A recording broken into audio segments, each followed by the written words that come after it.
Mungu awabariki tena na tunawatakia usikilivu mwema tena kwa siku ya leo. Naitwa mtumishi DMRC Justin, na kwa leo tena tunakuwa mahali hapa kwa ajili ya kutangaza maneno ya Mungu kusudi itusaidie na kutufundisha nini makusudi ya Mungu tena kwetu katika jioni ya leo.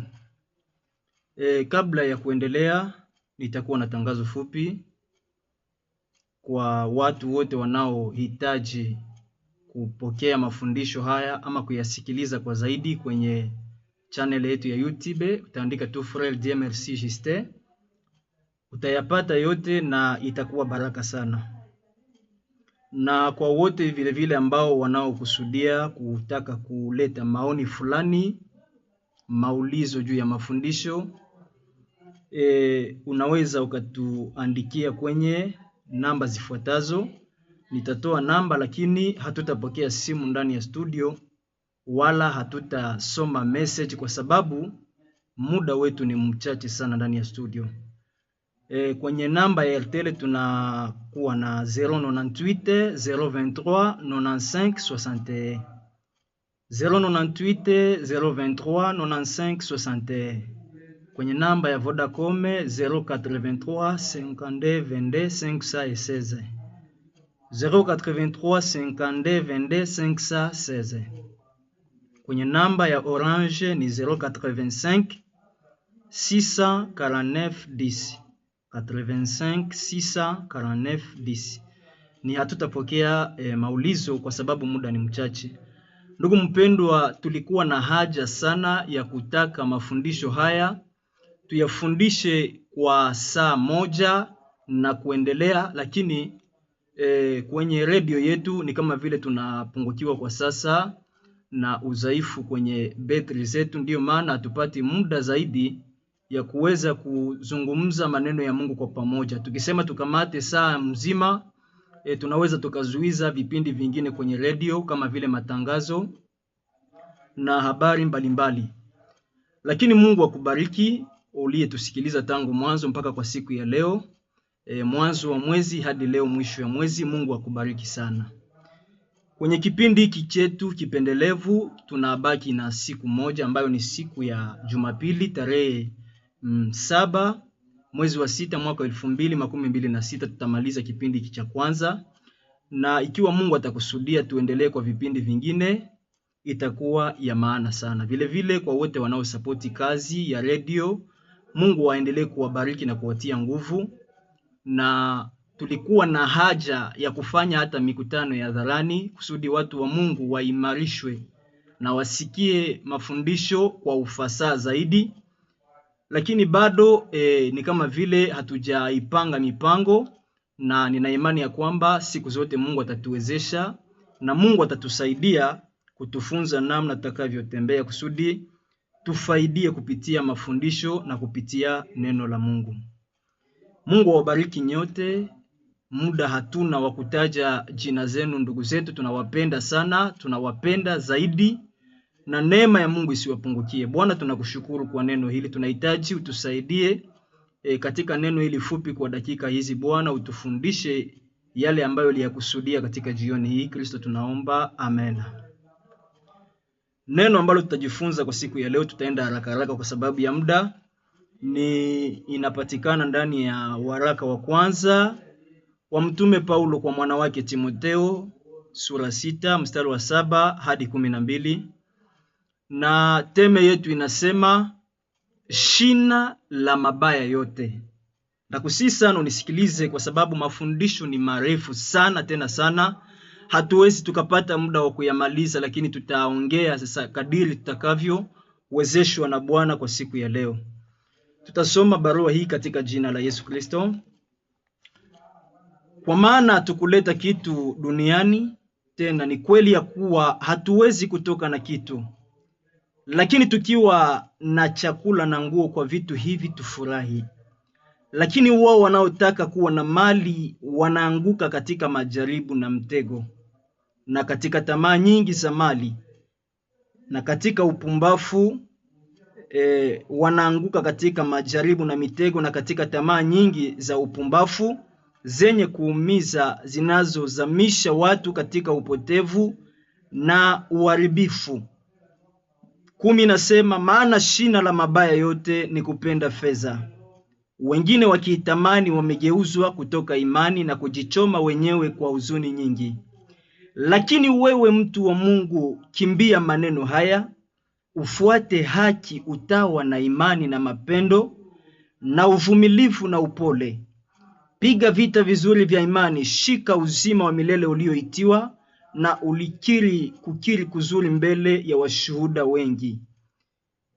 Amen.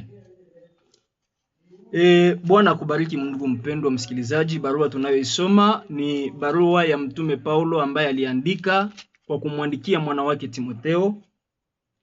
Na wakati huu hesabu ya makanisa ya Kristo ilikuwa imeongezeka.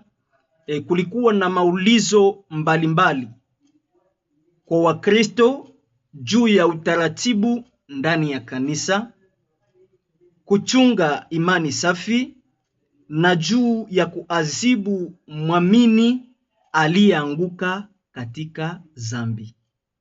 Kwa mwanzo mitume waliangalia maneno haya wao peke yao. Lakini wakati mwisho wa muda wa mitume ulipokaribia, ilikuwa lazima kwa makanisa kupewa ufunuo wazi kuwaongoza ndani ya maneno haya. Ndani ya mafundisho ya namna hii yalifunuliwa ndani ya Timotheo wa kwanza na ndani ya barua ya Tito. Shairi kubwa ndani ya Timotheo wa kwanza ni upate kujua sana namna inavyokupasa kutenda katika nyumba ya Mungu.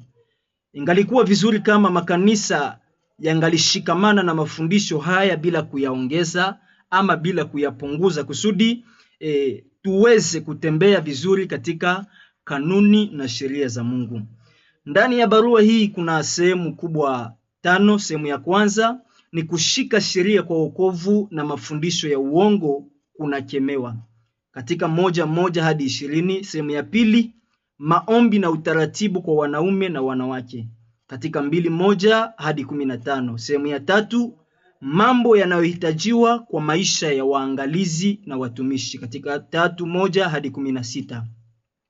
Sehemu ya 4, mwenendo wa mtumishi mzuri wa Yesu Kristo katika 4:1 hadi 16, na sehemu ya mwisho ni kazi ya mtumishi mzuri wa Kristo katika 5:1 mpaka 6:21. Ndugu mpendwa, utangulizi ni ndefu, lakini tutagomboa muda kuenda kwenye somo letu moja kwa moja. Teme nasema shina la mabaya yote duniani. Utaelewa ndugu mpendwa kwamba tunapotazama tangu mwanzo wa mafundisho tuliyokuwa tukiyafundisha, Kristo alikuwa akitoa ahadi nyingi sana mbalimbali tulizisema kuhusiana na ujio wa kuja kwake. Alitangaza juu ya vita, matetezi ya vita, na dalili zote Kristo alizozitoa ni kama vile tunafika kwenye 99% kwa kutimia kwa dalili zile, na ni kama vile kwa sasa ujio wa Kristo ikiwa bado hajakuja kulichukua kanisa. Ni anasema ndani ya Mathayo hapo katika 24:14, na habari njema ya ufalme itahubiriwa katika ulimwengu wote kuwa ushuhuda kwa mataifa yote, na halafu mwisho utakuja, kwa sababu kitakacho wa hukumu wa Kristo ni neno. Aseme Kristo anasema ndani ya kitabu cha Yohane, nimekuja niwe nuru katika dunia, watu wote wapate kuniamini, na kama mtu akisikiliza maneno yangu naye hayashiki, simhukumu, sababu sikuja kuhukumu dunia lakini kuokoa dunia. Mtu akinikataa na akikataa kuyapokea maneno yangu, ana mmoja ambaye atamhukumu. Neno lile nililolisema ndilo litakalo mhukumu siku ya mwisho. Yani mhukumu wa kweli ni neno hili.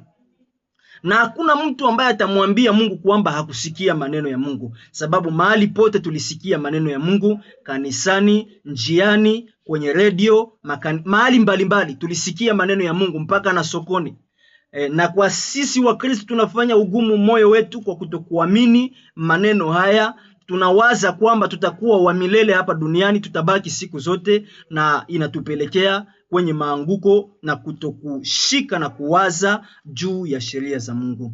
Ndugu mpendo, unapotazama hata Mtume Paulo kwa kumwandikia mwanawake Timotheo katika barua ya pili, anasema katika siku za mwisho watu wengi watakuja na zihaka. Anasema ndani ya barua ya pili 3:1, aseme lakini ufahamu neno hili ya kwamba siku za mwisho zitakuwa nyakati za hatari. Watu watakuwa wenye kujipenda wenyewe, wenye kupenda fedha, wasio na ushukuru, wasiotii wazazi wao. Yani anaeleza maneno mengi sana tena sana. Lakini neno kubwa la msingi tunazungumzia hapa juu ya shina la mabaya yote duniani. Hapa anasema kwamba hatukuleta kitu duniani. Tena ni kweli ya kwamba tutaondoka hapa na hatuna kitu. Sababu kuna wengi ambao wanafikiri kwa sababu wamepata mali ni kusema kwamba wanavyo vyote hapa duniani. Ndugu mpendwa, ukiwa na mali, ukiwa na manyumba, ikiwa hauna Kristo ndani ya maisha yako, hauna kitu na bado upo katika giza, na unahitaji nuru ya Kristo ikuangazie kwa wakati wote ili nawe uweze kuokolewa siku ya mwisho.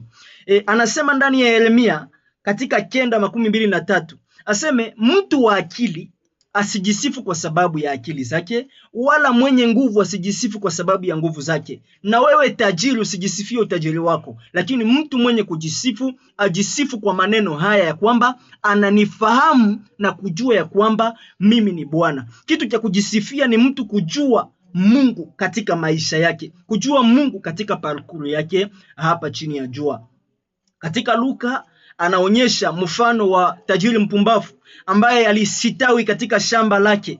Akasema, kwa sasa nina mavuno mengi, lakini sina nafasi pa kutia mavuno yangu. Kumbe nitabomoa gala ndogo na kujenga gala kubwa kusudi nipate kutajirika. Halafu kwa mwisho nitaiambia roho yangu, furahi roho yangu, kwa sababu una hazina nyingi ambazo ulijiwekea mali. Pumzika, kula, furahi. Lakini Mungu akamwambia, mpumbavu wewe, usiku wa leo watatafuta roho yako kwako, na nitaona mali hizi zote zitakuwa za nani. Ni kusema kwamba hakuna kitu cha kujisifia hapa duniani kama mtu kujisifia kujua Mungu na kuamini Mungu na kukaa ndani ya Kristo. Na ndiyo maana hapa nilipo ninayo ushujaa wa kukutangazia kwamba najisifia Kristo, sababu nilimuamini na kaa ndani yake, kwa sababu ananipa uzima, ananipa pumzi, na vyote ninavyovihitaji Mungu ananipa kwa wakati. Jambo la msingi mpendwa, hapa anatuambia juu ya shina la mabaya yote. Shina la mabaya yote hapa duniani ni kupenda fedha. Lakini tukijiuliza sisi wenyewe kama wanadamu, ni nani mtu aliye hapa duniani ambaye hapendi fedha? Nawaza jibu ni hakuna. Kila mtu anapenda fedha, kila mtu anazihitaji fedha, lakini inayotuonyesha juu ya shina mbaya hii ya kupenda fedha ni kwa sababu watu wote hatuzipendi fedha sawa sawa. Kwa nini niseme hivyo? Hatupendi fedha sote sawa sawa, kwa sababu wakati mtu anapotamani kupata fedha, itamubidi mtu atafakari njia ya kufanya kusudi azipate hizo pesa. Na kwenye njia tunazozitafutia pesa, ndimo mwenye njia humo ndimo tunamo mchukiza Mungu na kuharibisha sheria ya Mungu na kujitenga mbali na kweli ya neno la Mungu. Kwenye kupata fedha, wamoja wanatafakari nitafanya biashara, wengine wanatafakari nitaanza kuchuruza siwe kitu fulani, wengine wanatafakari nitaanza kupambana katika hali mbalimbali ambayo Mungu aliniwezesha na kunifanyikisha, sijui kwenye elimu ama kwenye suala mbalimbali zenye tunazozifanya hapa kwenye maisha yetu ya kimwili sisi wanadamu. Lakini kuna mtu mwingine ambaye anafikiria kusudi nipate pesa itanibidi nimtoe mtu fulani, itanibidi niweze kuharibu maisha ya watu fulani, itanibidi niingie katika njia za ulimwengu wa giza kusudi nipate pesa. Watu wengine wanaharibisha mawazo yao, wanajitenga mbali na kweli ya neno la Mungu. Wanawaza tutapata njia kwa njia ama tutapata pesa kwa njia ya kuifanya kanisa, tufaidie pesa, tukamate pesa za Wakristo, tupokonye pesa za waamini mbalimbali, na humo ndimo watu wanapomfanya Mungu akasirike na awaharibu watu hapa chini ya jua. Wengi sana walipungutiwa na elimu, walipungutiwa na pesa, walipungutiwa na maisha mazuri, wakawaza kusudi tupate pesa itatubidi tutumie njia ya kujifanya kama watumishi wa Mungu. Makusudi ni kwamba tuweze kupokea pesa. Usiwaze kwamba wote wanaomtumikia Mungu na kulitaja jina la Bwana ni wote wanaosimama na Mungu na kutembea katika sheria za Mungu. Hapana kudanganyika ndugu mpendwa. Wote wanaomkiri Kristo si wote walio katika sheria za Kristo. Wengine ni wajanja wa imani wanaokuja kwa ajili ya kutafuta pesa kwa ajili ya imani. Na ndiyo maana ndugu mpendwa, wewe unayejitenga mbali na kweli ya neno la Mungu kwa kutaka kuharibisha mafundisho na kuleta maneno ya kigeni kanisani, na kushauri ndugu mpendwa, hukumu ambayo itakayokujia Wakristo ama watu wa Mungu hapa duniani itaanzia kanisani. Petro anayasema wazi kwamba hukumu imefika kwa wakati kuanza katika nyumba ya Mungu, na ikianza kwetu, mwisho wa wale watu wasiotii habari njema ya Kristo utakuwa lini? Na kama mwenye haki akiokolewa kwa shida, yule mtu asiogopa Mungu na mtu mwenye zambi, mwisho wao utakuwa nini? Yafaa kuwaza ndugu mpendwa, ikiwa unahitaji pesa, kufikiria, kutafakari siku zote namna utapambana kama wanaume wengine katika njia halisia, kusudi uweze kumpendeza Mungu na usiweze kuwafanya watu wengine wayapoteze maisha ili wewe uweze kuinuliwa. Sasa kitu kimoja ndugu mpendwa ambacho nitakuambia mahali hapa ni jinsi sasa ya kutumia pesa wakati unafanikiwa katika njia mbalimbali pamoja na Mungu. Kwa kutumia pesa, haikuombe uitumie katika kitu kimoja ambacho kinaitwa njia za kumchukiza Mungu, njia za kuwafanya watu mnaoishi nao washindwe kukufurahia, ama watu mnaoishi kwa nafasi moja wateseki. Maana kuna mtu mwingine akishainuliwa, unakuwa najisikia saa vile uambia hata Mungu, pourquoi ulionaka upatie mtu mwenye kosa huyu makuta? Juu ya nini haukuimaka huyu upatie hata mtu fulani mwenye anezi kuwa na nia na wazo ya kuwaza mema juu ya wengine na kusaidia hata wengine. Kuna watu wengine ambao katika dunia hii hawakufai hata kupata pesa ama kutumikisha pesa. Kwa sababu ya gani? Kwa sababu ya tabia zao mbaya na nia yao mbaya wanayokuwa nayo juu ya wengine. Kwa sababu siku zilipita nilikuambia kwamba kuna wengine ambao hawayataki mafanikio ya wenzao. Anapenda abakie mpaka mtu mwenye kuinuliwa yeye mwenyewe. Anapenda abakie tajiri mpaka yeye mwenyewe. Anataka kuwe na waona wenzake siku zote katika maisha ya chini. Alors que hile haiko hali ya ukawaida kwetu sisi wa Kristo, ama kwa watu wote wale wanaoishi kwa kufanya sheria za Mungu hapa chini ya jua. Maana kuna uzuri wa pesa, kwa sababu ukipata pesa kweli itakufanya uvipate vitu vingine katika maisha yako kwa urahisi. Itakufanya usitawi katika mambo mbalimbali ambayo roho inavyovitamani. Lakini sasa wengi wakipata hizo pesa wanajitenga mbali na kweli ya neno la Mungu. Tunawajua Wakristo wengi, vijana wengi ambao walikuwa hawana kitu, walikuwa wakishikamana na Mungu, walikuwa wakishikamana na neno la Mungu, lakini siku ambayo Mungu aliwabariki akakuwa kama vile anawachokoza, akakuwa kama vile anabaambia mwende mufanye zambi, muinuke juu ya zambi, muinuke juu ya watoto wanawake, muinuke kwa kufanya uasharati, muinuke kwa kufanya njia mbaya za muovu ibilisi. Yani wengi ambao Mungu hawabariki kwa sababu Mungu anajua mawazo ya mtu. Mungu anajua kesho ya mtu kabla haijatokea. Anaona huyu mtu nikimpatia pesa zitamuua akili, nikimupa pesa zitamuvuruga, nikimupa pesa zitamtenga mbali nami, nikimupa pesa hazitamfanya aendelee katika mahusiano bora nami. Ndio Mungu anaonaka batu bengine abaime tu makuta, kwa sababu watu wote hawana kapasite ya kubaki na pesa na kukaa ndani ya imani. Makusudi ni kwamba waweze kumpendeza Mungu. Nakumbuka wakati mmoja ambayo nilikuwa niko na pesa, lakini nilikuwa ningali akili ya kipagani. nilikuwa niko na waza ndani yangu, mtu asinizoe. Ukipenda uniinukia yako kwa neno mbaya za ambazo akili yangu haizifurahi na kutia mpulizo mara moja. Na kuko batu ba vile mpaka leo. Donc ni mtu ambaye akisikia tu ndani ya familia mzozo fulani, kitu ambacho akieleweke, kuliko kusanya wanafamilia, wanamemba wote, kuwajulisha juu ya habari mbaya zinazotokea huku na huku, makusudi ni kwamba waweze kutengeneza, anakuwa mtu wa kuweza kuwasababishia matatizo na kuweza kuwapotezea hata wengine maisha. Mpendwa, hali hii tunayoifanyizia wengine na hali hii tunayowaza juu ya wengine kwa mabaya haimupendeze Mungu na haitatufanya tuurithi ufalme ambao Mungu alikwenda kutuandalia.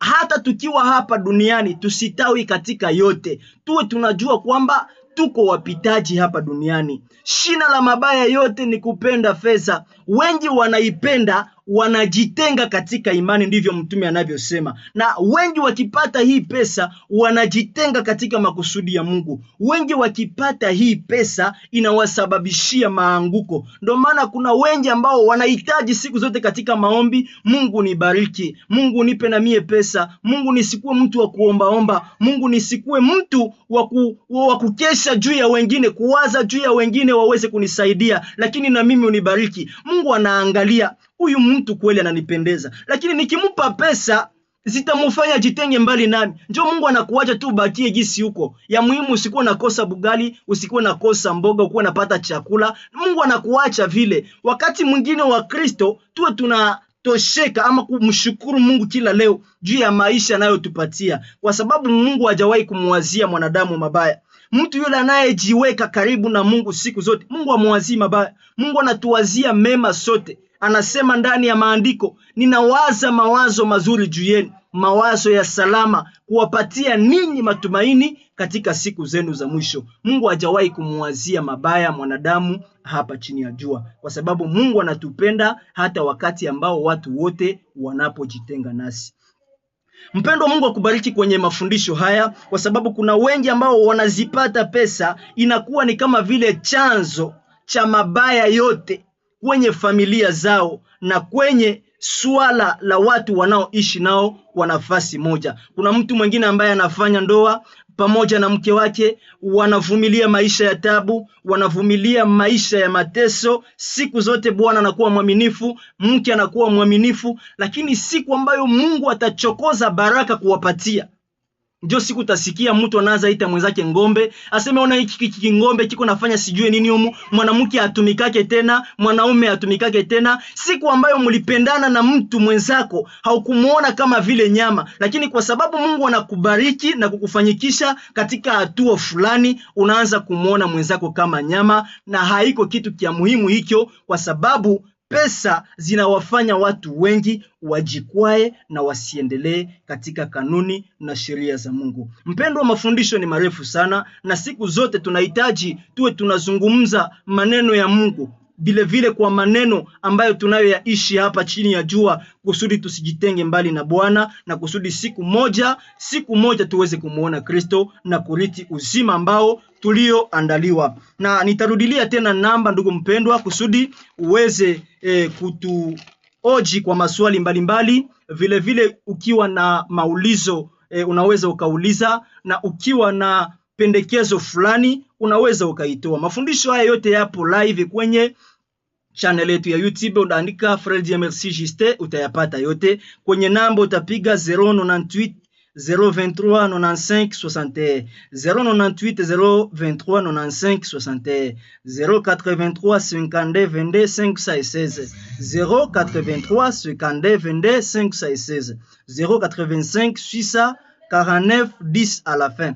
Hatutapokea maswali wala hatutapokea kitu chochote ndani ya studio, kwa sababu muda ni mchache sana. Tutaendelea kwa pamoja siku zote. Kwa wote wanaosapoti kazi ya Mungu, Mungu awabariki, na nina imani ya kwamba kuna siku Mungu atatufanyikisha tuweze kukutanana kwa pamoja na tuzungumze maneno ya Mungu kadiri Bwana atakavyotuwezesha kwenye mikutano ya hadharani. Basi Mungu akubariki na Mungu akuwezeshe. Baba, tunakubariki,